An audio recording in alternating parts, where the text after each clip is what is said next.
நான் கிட்டத்தட்ட ஒரு 10 வருஷமா உங்களை சந்திக்கிறேன். ஆமா. இப்ப நீங்க சொல்ற இந்த முயற்சி நான் பாக்குறேன், ஒரு விடாத உழைப்பு. எனக்கு தெரிஞ்ச ரிசர்வ் பேங்க்ல எவ்வளவு பணம் பிரிண்ட் பண்ணுவாங்களோ அவ்வளவு பணத்தையும் நீங்க பாத்துருப்பீங்க. அதுல 3/4 பணத்தையும் நீங்க இழந்திருப்பீங்க. ஆனா எப்பவுமே உங்க முகத்துல அந்த ஒரு சோக ரேகையை நான் பார்த்ததே கிடையாது.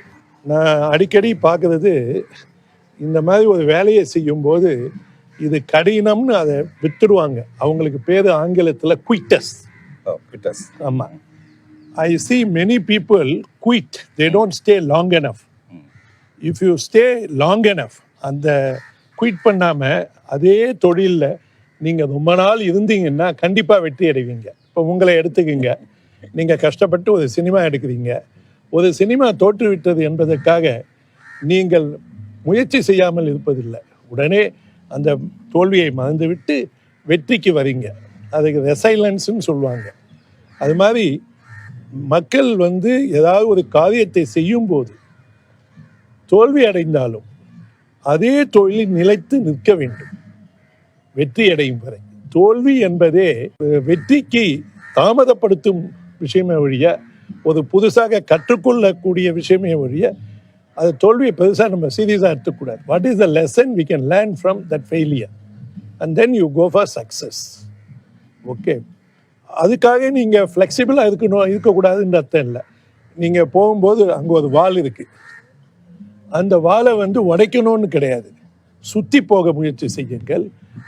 அந்த வாலின் அடியிலே போக முயற்சி செய்யுங்கள், மேலே எகிரி குதிக்க முயலுங்கள். ஏதாவது ஒரு வகையிலே அந்த வாலை தாண்டி வெளியிலே வருவதற்கான வாய்ப்புகளை நீங்களே உருவாக்கி கொள்ள வேண்டும். ஆக்சுவலா சார், உங்க பதில்ல என்னுடைய 35 வருஷம் வாழ்க்கையே வரும்னு நான் எதிர்பார்க்கல. இந்த 35 வருஷமா நான் நல்ல சினிமா பண்ணணும்னு ட்ரை பண்றேன். என்னுடைய முதல் படம் புதிய பாதைன்னு ஒரு படம். ரொம்ப வித்தியாசமான ஒரு முயற்சியோட நான் முன்னாடி வந்தேன். அந்த முதல் படமே எனக்கு தேசிய விருதும் மிகப்பெரிய ஒரு சக்சஸா வந்தது. அதை நான் தொடர்ந்து முயற்சி பண்ணும்போது சில நேரத்துல கீழே விழுந்து பல்லு உடையுது, சில நேரத்துல அந்த தோல்வி நம்ம மனசை ரொம்ப பாதிக்குது. பட் இருந்தாலும் நான் தொடர்ந்து அப்படி முயற்சி பண்ணிட்டே இருக்கேன். ஒருத்தன் வெற்றி அடைகிறதுக்கு வித்தியாசமா முயற்சி பண்றது தப்பா? தவறே இல்லை. தங்களுடைய முதல் படத்தை பற்றி தாங்கள் பேசும்போது எனக்கு முடி திருத்துபவர் இந்த லீலா ஹோட்டலில் இருக்கிறார். அவர் பெயரும் பார்த்திபன். அவர் என்னிடம் என்ன சொன்னார் தெரியுமா? அவருடைய தந்தை உங்கள் முதல் படத்தை பார்த்துவிட்டு அவருக்கு பேர் பார்த்திபன் என்று வைத்தார். ஆமா. ஸோ உங்கள் படத்தின் வெற்றி எவ்வளவு பேரை பாதித்திருக்கிறது என்று யூகித்து பாருங்கள்.